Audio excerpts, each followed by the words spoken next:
Who was responsible for the creation of a million millionaires? Don't you think you'd like to know what that man knew? Don't you think what he knew was worth studying? Well, if you're a student of personal development, that you know the man who created Million Millionaires is Napoleon Hill.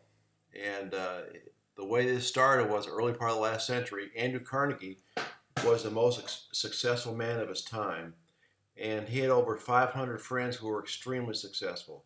However, he wanted to know why was it that his group was successful and other people weren't. So he commissioned Hill to study these 500 men over a 20-year period, and the promise was that Carnegie would not pay Hill for his efforts.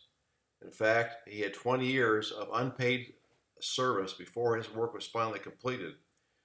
But Hill took this assignment on because he knew that Carnegie had a greater good in mind for much of mankind. So over the next 20 years, Hill interviewed and spent time with and stayed in the homes of the 500 most successful people of that time. He later went on and studied another several thousand people who were not successful to find out what's the difference. Why is it this group is successful and this group's not? What's the difference? So his most famous work was Think and Grow Rich. And it's not just about getting rich financially, but it's about rich living, rich thinking. In fact, his later works included the 15 Laws of Success, which is a 1,100-page book, which I'm studying right now. Grow rich with peace of mind, Outwitting the Devil. So this work encompasses much more than just the financial well-being of the people, but it often starts with financial well-being, because when you have financial well-being, then quite often you can have freedom. If you have freedom, you can pursue the things that are really important to you. So I'll read just a few of the names of people that Dr. Hill had the privilege of interviewing during the early part of the last century. Henry Ford, John Rockefeller, William Wrigley Jr., Thomas Edison, F.W. Woolworth, James Hill, Edwin Barnes, Woodrow Wilson, George Eastman of Eastman Kodak, Theodore Roosevelt, William Howard Taft. Who else you might recognize on that list.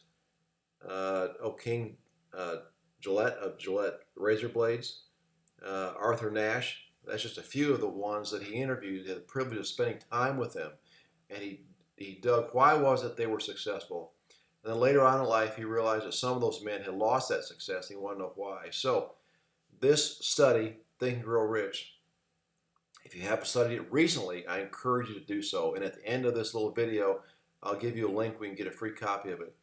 Next week, we want to talk about our major definite purpose. I've been working on my major definite purpose now for over 2 years, and every quarter I adjust it and I update it. And until this current quarter, every quarter I did not meet my personal goal. For almost 2 years, I did not reach my personal goal. But this quarter I did.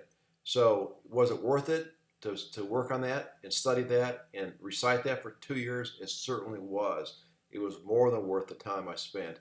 So next week we'll talk about our major definite purpose. And in the meantime, be sure to get the copy of the book. Every single chapter has a secret in it. What a prized possession this is. So you can get this book free at the link I'll give you at the end of the video. So this is Bill Moyes. Until next week, have a prosperous week.